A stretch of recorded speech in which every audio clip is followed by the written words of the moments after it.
Hello बच्चों। आज की वीडियो में आप सभी का स्वागत है। तो बच्चों, आज हम लोग पढ़ेंगे दूरी और विस्थापन का उदाहरण देख लेते हैं, उसके प्रश्न देख लेते हैं। तो पिछले वीडियो में हम लोग ने क्या क्या देखा था? सरल रेखीय गति, दूरी और विस्थापन हम लोग देखे थे। तो आज की वीडियो में हम लोग ये दूरी और विस्थापन के प्रश्न देखेंगे। चलिए स्टार्ट करते हैं। तो देखिए, उदाहरण नंबर 1 क्या कह रहा है? एक गतिशील वस्तु द्वारा दिए गए समय में विस्थापन शून्य है। क्या वस्तु द्वारा तय की गई दूरी भी शून्य होगी? उदाहरण की सहायता से अपने उत्तर को स्पष्ट कीजिए। क्या कह रहा है क्वेश्चन? एक गतिशील वस्तु है, वस्तु द्वारा दिए गए समय में विस्थापन शून्य का दे रहा है। क्या वस्तु द्वारा तय की गई दूरी भी शून्य होगी? उदाहरण की सहायता से अपने उत्तर को स्पष्ट कीजिए। मान लीजिए कोई गतिशील वस्तु है, वो चल रहा है, किसी समय में वो विस्थापन शून्य हो जाएगा, तो वस्तु द्वारा तय की गई दूरी भी शून्य होगी? नहीं, क्योंकि दूरी कभी भी शून्य नहीं होती है, इसलिए दूरी शून्य नहीं होगी। चलिए इसका उत्तर लिखते हैं, नहीं। अब उदाहरण हम लोग क्या देंगे? मान लीजिए कोई वस्तु ऊपर की ओर फेंकी जाए तथा h ऊंचाई पर पहुंचकर पुनः लौटकर अपनी प्रारंभिक स्थिति में आ जाए, तब वस्तु का विस्थापन शून्य होगा। जबकि तय की गई दूरी 2h हो जाएगा। ठीक, मान लीजिए हम कोई वस्तु है, यहाँ से इस धरती पर से हम वस्तु को फेंक रहे हैं, तो ये वस्तु h ऊंचाई पर जा रहा है। h ऊंचाई पर जाने के बाद फिर रिटर्न आ जा रहा है। यहाँ से हमने फेंका, h ऊंचाई पर जाने के बाद फिर रिटर्न आ जा रहा है। विस्थापन 0 होगा, क्योंकि ये इसी बिंदु पर इसको वस्तु को ऊपर फेंका हमने, फिर उसके बाद ये नीचे आ गया है, तो नीचे आ गया तो विस्थापन शून्य हो जाएगा। ये एक अपने ही बिंदु पर है, एक अपना कोई कार्य नहीं किया। और उसके बाद दूरी क्या होगा? देखिए, एक बार ऊपर गया तो h हुआ, और फिर नीचे आया तो फिर h दूरी है, तो 2h हो जाएगा इसका दूरी। ठीक, अब चलिए लिख लेते हैं। जैसे मैं उदाहरण उदाहरण की सहायता से अपने उत्तर को स्पष्ट करना है, तो चलिए उदाहरण लिख लेते हैं। यदि कोई वस्तु ऊपर की ओर फेंकी जाए तथा h ऊंचाई पर पहुंचकर पुनः लौटकर अपनी प्रारंभिक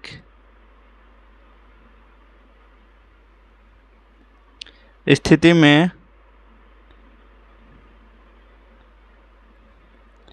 आ जाए, तब वस्तु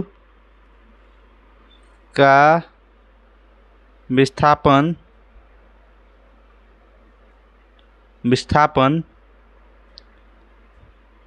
शून्य होगा। ठीक, जबकि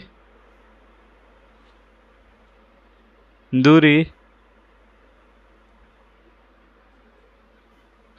2h होगी। ठीक, अब चलिए दूसरा उदाहरण देखते हैं।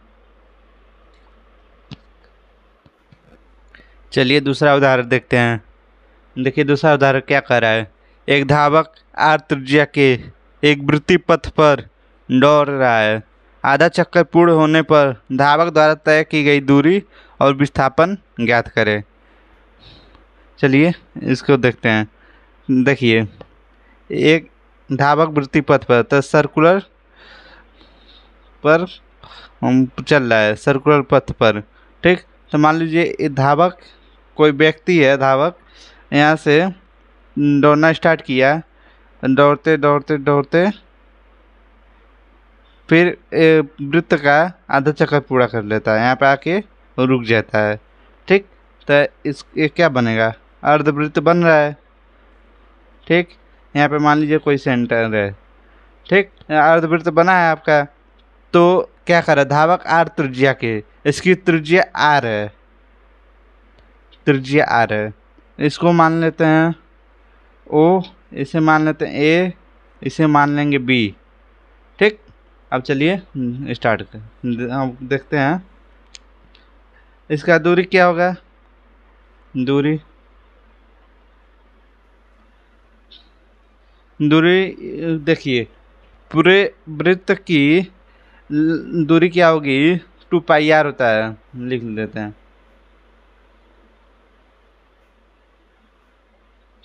पूरे वृत्त की दूरी इज इक्वल टू 2πr होती है। और अर्धवृत्त की दूरी क्या होगी, अर्धवृत्त की दूरी इज इक्वल टू πr हो जाएगा। ठीक, तो इसका दूरी क्या होगा, दूरी इज इक्वल टू πr। यहाँ पे अर्धवृत्त है इसलिए πr होगा दूरी। देखिए पाई का वैल्यू क्या होता है,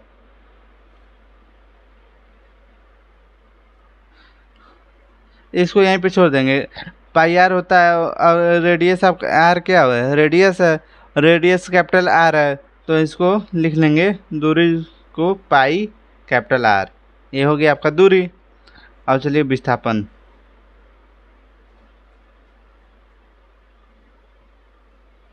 विस्थापन यहाँ पे देखिए ए भी इस ये त्रिज्या है, तो ए भी त्रिज्या ये होगी। ठीक, तो देखिए अब हम लोग क्या करेंगे, विस्थापन के लिए क्या, ओ ए विस्थापन और ओ बी विस्थापन को हम लोग जोड़ लेंगे, तो पूरा विस्थापन हम लोग का आ जाएगा। तो चलिए ओ ए प्लस ओ बी, तो ओ ए विस्थापन क्या है, आर है, ओ वी आर है, कैपिटल आर, तो क्या हो जाएगा 2 कैपिटल आर। ये हो गया विस्थापन। देखिए आप कहा था एक धावक आर त्रिज्या के वृत्तीय पथ पर दौड़ रहा है। आधा चक्कर पूर्ण होने पर धावक द्वारा तय की गई दूरी और विस्थापन ज्ञात करें। दूरी निकाल दिए, विस्थापन निकाल लिए। देखिए हम लोग बहुत अच्छे से निकाल लिए हैं। और अगला प्रश्न हम लोग देखते हैं। देखिए अगला प्रश्न, क्वेश्चन नंबर 3 क्या कर रहा है, चलिए देखते हैं। एक गेंद ऊपर की ओर फेंकी जाती है और यह 10 मीटर ऊपर जाकर वापस ज़मीन पर खड़े खिलाड़ी के हाथ में लौट आती है। गणना कीजिए कि गेंद द्वारा तय की गई कुल दूरी और दूसरा क्या करा, गेंद का कुल विस्थापन निकालना है हमको। तो मान लीजिए यहाँ खिलाड़ी खड़ा है। ठीक, एक गेंद ऊपर की ओर जाती है, ऊपर की ओर गई, उसका फिर रिटर्न आ ही जाती है, ऊपर जा रहा है और फिर रिटर्न आ भी जा रहा है। ठीक, यहाँ ऊपर गई 10 मीटर ऊपर जा रहा है और फिर रिटर्न आ भी जा रहा है 10 मीटर। तो खिलाड़ी के हाथ ही में आ रहा है गेंद। ठीक, तो देखिए ए बिंदु बी मान लेते हैं। ठीक, देखिए अब क्या हो गया, विस्थापन तो शून्य हो गया है क्योंकि वो अपने पुनः स्थान पर आ जा रही है, खिलाड़ी के हाथ में ही आ जा रही है गेंद। और हम दूरी निकालेंगे इसका। तो चलिए पहला कह है गेंद द्वारा तय की गई कुल दूरी, पर दूरी हम लोग निकालेंगे। देखिए दूरी निकालेंगे तो अब हल्का सा स्टेटमेंट हम लोग लिख लेंगे। जब गेंद को ऊपर की ओर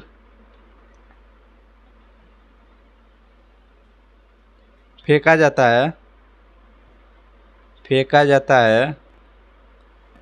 तो यह अपनी प्रारंभिक स्थिति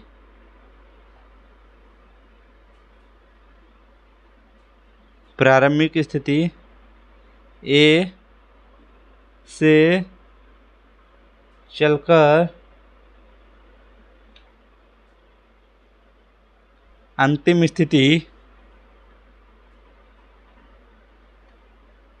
स्थिति बी प्राप्त करता है और पुनः बी से चलकर स्थिति ए में आता है। ठीक, अब देखिए गेंद द्वारा तय की गई कुल दूरी हमको निकालना है। गेंद द्वारा तय की गई दूरी क्या होगा, A B plus B B, sorry A B plus B A होगा, क्योंकि मान लीजिए ए से हम लोग फेंकें ऊपर, बी बिंदु पे आ गया गेंद, बी बिंदु पे आने के बाद फिर नीचे ही आ जा रहा है ए बिंदु पे, तो इसलिए दूरी निकालने के लिए दोनों को ऐड कर लेंगे, तो A B plus B A होगा। तो ए बी 10 मीटर है, बी ए भी 10 मीटर है, तो 10 + 10 20 मीटर हो जाएगा। तो A B plus B A equal to A B 10 metre है, बी ए भी 10 मीटर है, इक्वल टू 10 + 10 20 मीटर हो जाएगा। और दूसरा क्या कर रहा है, गेंद का कुल विस्थापन निकालना है हमको। गेंद का कुल विस्थापन, तो हम गेंद का कुल विस्थापन निकालेंगे। चलिए देखते हैं कैसे निकालेंगे हम लोग। देखिए गेंद प्रारंभिक स्थिति ए से चलकर पुनः बी प्रारंभिक स्थिति में आ जाता है। मान लीजिए ए प्रारंभिक स्थिति से ए से चलकर बी पर आ गया, फिर वापस बी से ए पर ही आ जाता है। ठीक, तो गेंद का विस्थापन 0 हो जाएगा। इसी को सरल भाषा में लिख लेते हैं। चूंकि गेंद अपनी प्रारंभिक स्थिति ए से चलकर पुनः अपनी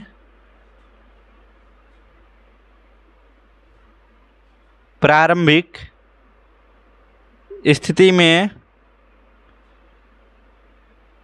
लौट आती है, अतः गेंद का विस्थापन 0 होगा, 0 होगा। ठीक है, तो आज की वीडियो में बस इतना ही। अगर आपको वीडियो पसंद आए तो वीडियो को लाइक तथा चैनल को सब्सक्राइब करें और कमेंट करना न भूलें। Thank you.